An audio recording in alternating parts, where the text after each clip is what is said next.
football. USC drops one on the road at BYU, a game that was winnable. I had BYU. And I wish I did.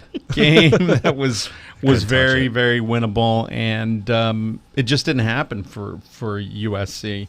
They lose it in overtime after winning the toss, deferring, and holding them to 3, and just some disastrous play calling. Running it. There were people asking in the press conference, Graham Harrell, it's like, did you stop calling the plays? Who was calling the plays?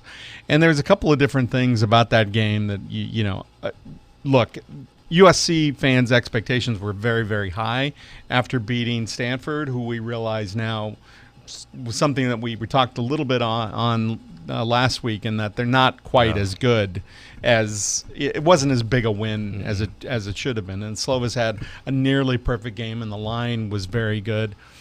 But now you've got USC coming into a hostile environment, and Slovis just sort of pooped his pants a little bit. And Graham Harrell, look, I've read a lot about this guy, and I sort of like his aggressiveness, and I like his confidence and his cockiness.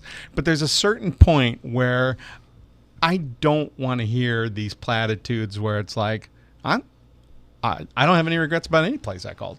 I mean, I personally hate that in a coach. I just absolutely hate that sort of thing. You can always do better. You can always make a better call, and you always have hindsight. And if you say that, you can always say, yeah, in hindsight, maybe we could have done something like this. But there's a couple of things there that Harrell thinks that, or at least says that he thinks that every play he called, he loved. And he wouldn't go back and change the 2 runs up the gut with Malpai, who had been hurt a little bit earlier in the game.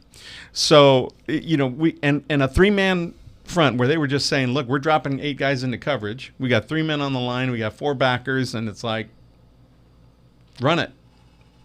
And so